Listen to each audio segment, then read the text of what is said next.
Welcome to today's news wrap up. Let's dive into the top stories making headlines. President Trump declared a national border emergency and signed an executive order ending birthright citizenship, arguing that the 14th Amendment has been misinterpreted to grant citizenship to children of non citizens. In response, 18 Democratic state attorneys general filed a lawsuit claiming the executive order is an unlawful attempt to strip citizenship from American born children based on their parentage. The lawsuit argues that the president lacks the authority to rewrite or nullify a constitutional amendment or duly enacted statute. Jake Sullivan, former national security advisor under Joe Biden, allegedly instructed NSC staffers to remain in the Trump White House to spy on and sabotage Trump, similar to actions taken in early 2017. This is illegal. Like, you shouldn't be able to do this. Investigative reporter Paul Sperry claims that Sullivan wants NSC underlings, including Trump impeachment whistleblower Eric Ciamella, to leak information to the media. This effort is reportedly part of a larger pattern of coordination to build a case for impeachment involving Democratic leaders and anti Trump figures, both inside and outside of government. That's treason. President Trump has fired Admiral Linda Lee Fagan, the first woman to lead the Coast Guard, due to several operational failures and an overemphasis on diversity, equity, and inclusion initiatives. Fagan's tenure was marked by issues such as ignoring border security threats, poor recruitment and retention strategies, and mishandling sexual assault cases. This move is part of a broader effort by the Trump administration to address perceived failures in leadership and operational readiness. 18,000 unionized Costco workers are gearing up for a strike if a fair contract offer isn't presented by the end of January. 85% of Costco Teamsters nationwide voted to authorize the strike, with practice pickets already taking place in several locations. The union's president emphasized that Costco's executives have until January 31st to reach an agreement, or the workers will strike. In his final hours as president, Joe Biden issued a preemptive pardon for Anthony Fauci, who maintains his innocence regarding his role in the NIH and the funding of gain of function research linked to the COVID pandemic. Despite accepting the pardon, Fauci insists he did nothing wrong. So why would you accept the pardon, right? The pardon also covers members of the January 6th Select Committee and General Mark Milley. Four lawsuits were filed against Elon Musk's Department of Government Efficiency, Doge, during President Trump's inauguration, alleging that Doge operates without congressional authorization and violates federal law due to its secrecy and structure.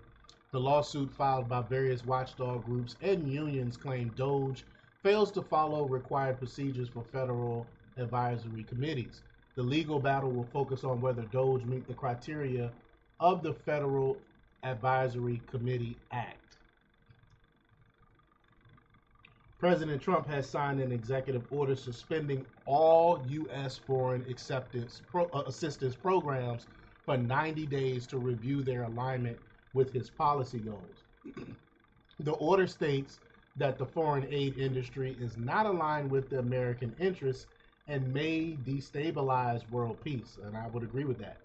Secretary of State Marco Rubio will oversee the review, with decisions made in consultation with the Office of Management and Budget. The Net Zero Asset Managers, or NZAM, initiative have suspended its operations following the departure of major firms like BlackRock. The move is part of a broader trend of companies withdrawing from environmental, social, and governance, or ESG, initiatives due to regulatory and legal pressures. Despite these changes, some companies continue to pursue net zero emissions goals independently. Michael Kors is closing its stores in San Francisco Center Shopping Mall, joining other retailers like Adidas and American Eagle that have left the mall in recent years. The store's closure is part of a broader trend of retailers exiting the downtown San Francisco area. Despite these closures, the mall continues to attract new tenants and remains home to several well known brands. President Trump is set to announce a significant new infrastructure initiative on his first full day in office, with details to be revealed at a 4 p.m. event, which has passed. This initiative is separate from the California wildfire crisis, which Trump has already addressed through executive orders. The new administration aims to build on the infrastructure law passed during Biden's presidency, with opportunities for Congress and agency officials to allocate remaining funds. President Donald Trump signed an executive order to end federal censorship, aiming to protect free speech rights and prevent government interference in online platforms. The order mandates an investigation into past federal activities related to censorship and seek to correct any misconduct. This move is excuse me. This move is part of Trump's broader effort to enforce the First Amendment and ensure constitutionality protected speech for all American citizens. Former President Trump announced that the United States withdrawal from the World Health Organization, citing its mishandling of the COVID-19 pandemic and disproportionate financial contributions from the U.S. compared to other countries. And I definitely agree with that. The WHO expressed regret over the decision because they're going to be losing out on American assistance, that money, emphasizing its role in global health and its long-standing partnership with the U.S. Trump criticized the WHO for its perceived favoritism towards China, which, I mean, is obvious, and called for reforms within the organization. A recent study from the Chinese Academy of Sciences found that elementary school students in China who spend more time on short video platforms like TikTok tend to have lower academic performances, primarily due to reduced attention spans. The research also highlights that parental media habits play a significant role, with higher parental short video usage exacerbating the negative effects on children's attention and academic outcomes. The findings suggest that both schools and families should consider the impact of digital media on young learners and explore ways to mitigate its adverse effects. MSNBC host Al Sharpton announced plans to boycott companies that have abandoned diversity, equity, and inclusion (DEI) policies. He aims to target, quote, 2 or 3 companies within 90 days to demonstrate resistance against such corporate decisions. This is Al Sharpton's new grift. This move comes amid scrutiny over Sharpton's potential conflicts of interest and accusations of leveraging his National Action News network for financial gain. I mean, of course, that's what it's all about. David Axelrod, a former advisor to President Obama, found it refreshing to see President Trump hold a press conference, because, contrasting it with Biden's rare media interactions. And I definitely agree with him on that. We have a president that's not afraid to talk to the media. President Donald Trump plans to sign an executive order to reinstate military service members who were expelled for confusing COVID vaccine mandates with full back pay. He also aims to prevent military personnel from being subjected to political theories and social experiments while on duty. That is amazing.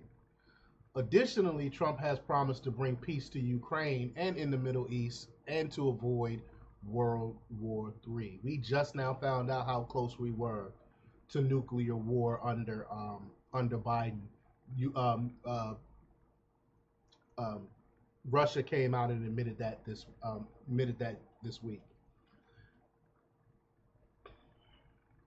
The Wisconsin Supreme Court dismissed a lawsuit from the Wisconsin Voter Alliance seeking records of ineligible voters who participated in the elections.